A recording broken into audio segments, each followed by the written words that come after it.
Posiada doktoracką parystyki, a na swoim koncie ma liczne nagrody oraz wyróżnienia. Young to pisarka, która debiutując na scenie literackiej miała zaledwie 17 lat. Jedną ze swoich najważniejszych książek, Kroniki dziwnych bestii, napisała będąc jeszcze na studiach. Dlatego też naszą rozmowę rozpoczęłyśmy od czasów uniwersyteckich. I was a college student. I think I was in my second year in college. So I think it was like I was in this shock of like finally having become independent and living on my own. I was living in this student apartment that I shared with a bunch of like campus poets. So then they hang out with all sorts of people, and then we often just have they often organize those crazy poetry reading / drinking parties in the living room of this apartment. And it was under this against this backdrop that I began to write Strange Beasts of China. And I think it was kind of during that period of time, and also I don't know if this is such a trivial thing, but my university and at that point they started a new campus which is located outside of the city. So then we as new students, we have to go to the new campus to take courses. So we have to take the bus to go from the city to the new campus. But then you would go through this transitional area where the countryside, the typical landscape of the countryside has been really destroyed because people wanted to then build the new buildings, the new commercial complex. So then it's construction sites everywhere, and people are just living in all sorts of really terrible conditions because everything is in transition.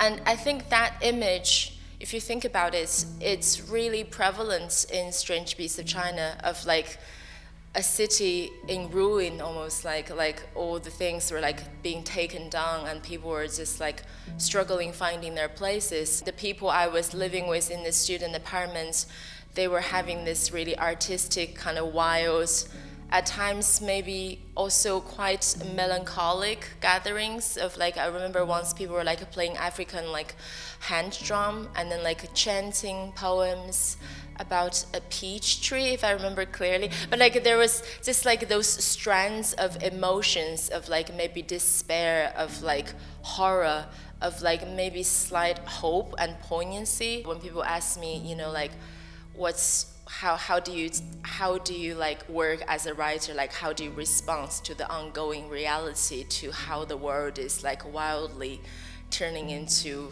this, I don't know, this unrecognizable place. I would say, I would always say my only response is to write, is to continue to write as honestly as possible.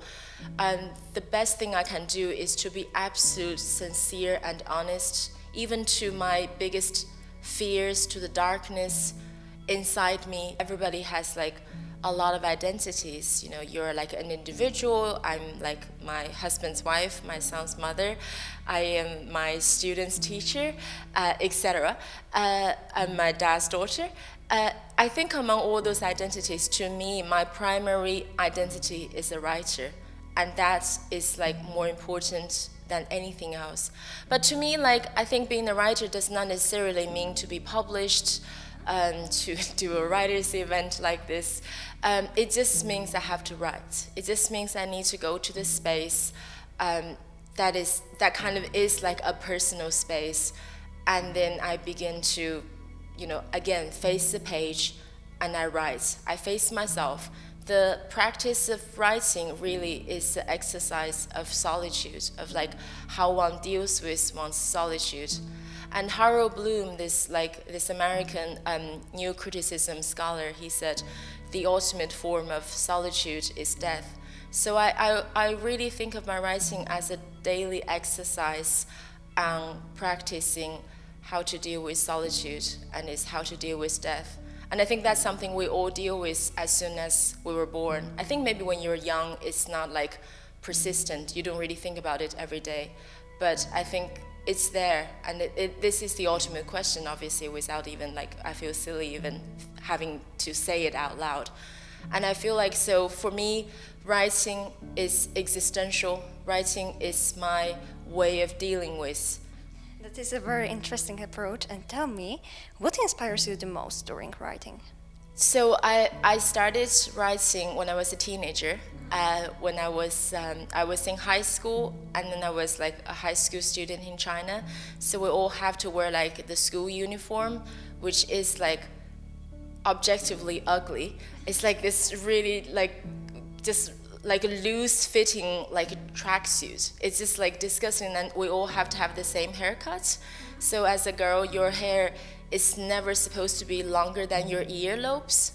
And then somebody would be like standing on the school gate every day to like check everyone's hair. Yeah, so if your hair is like longer than your earlobe, you'll be taken to a side and somebody will cut your like hair on the sides, and it's just like, so because the idea is the school doesn't want anything else to distract the students from study, right? So then you kind of live in that kind of surrounding. You're like you are molded into this person that is identical, that they want to be identical to anybody around you. So you're just like a part of this collective body. You then don't have like a very strong, I guess probably everything aside, being a teenager is just painful. It's just like, you're kind of negotiating, finding your places. So I really struggled to understand my place in the world, or like me as an individual. I think that was something that I really lacked as a teenager, like living that kind of life as a student. So then I really wanted to write. I needed to write, because writing, obviously, at that point I was just like writing on my notebook, just like Sunday afternoon, that was the time my parents allowed that I could write Sunday afternoon, or the other time I have to study.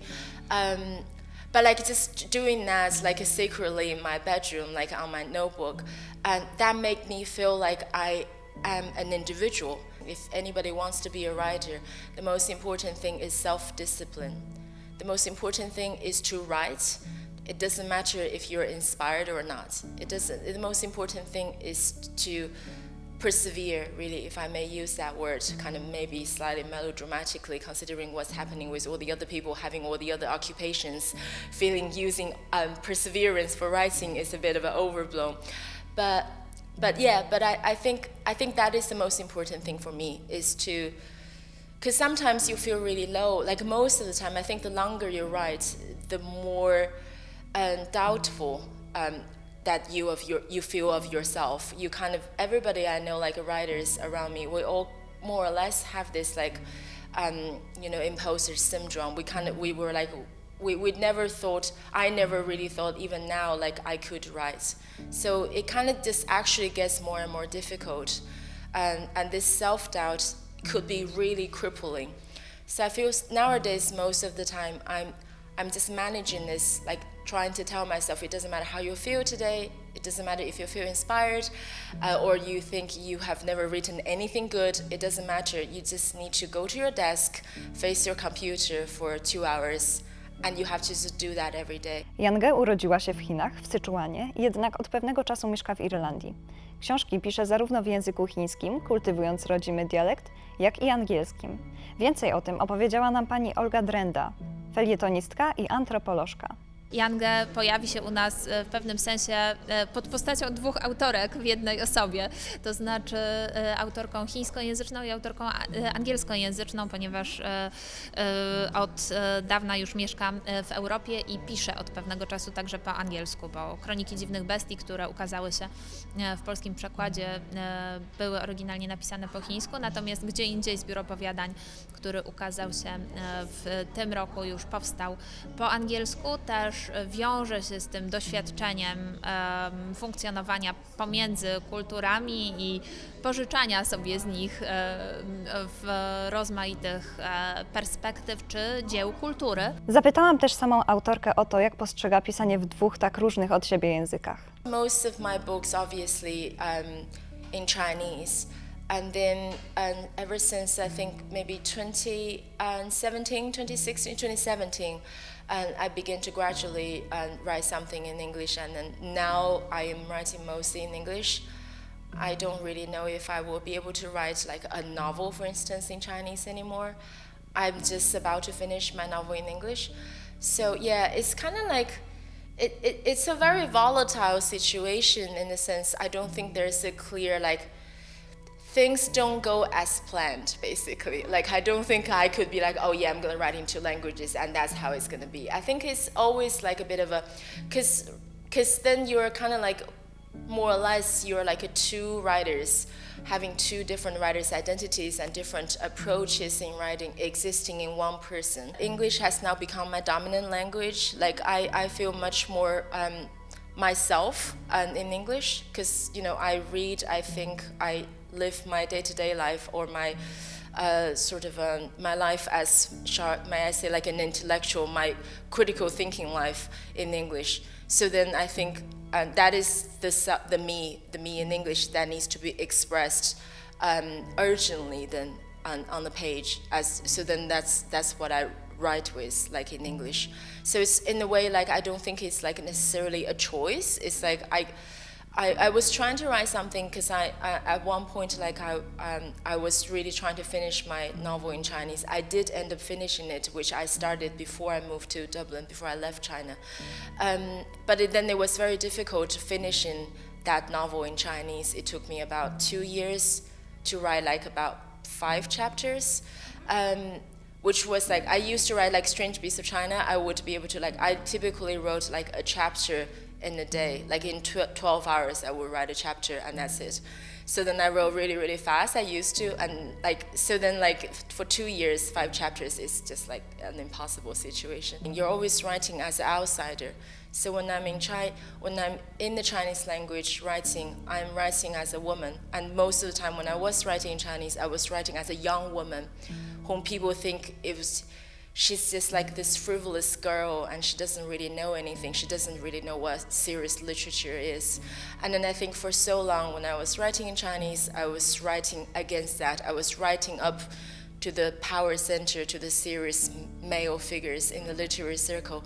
So then I think Chinese language then becomes like, obviously all languages are fundamentally patriarchal, but Chinese language then as my literary language becomes very patriarchal to me, because then I have to really be really acutely aware of my identity as a woman, almost like always feeling ashamed of it, feeling like inadequate in my identity as a woman and also a writer, and then to negotiate that in the Chinese language.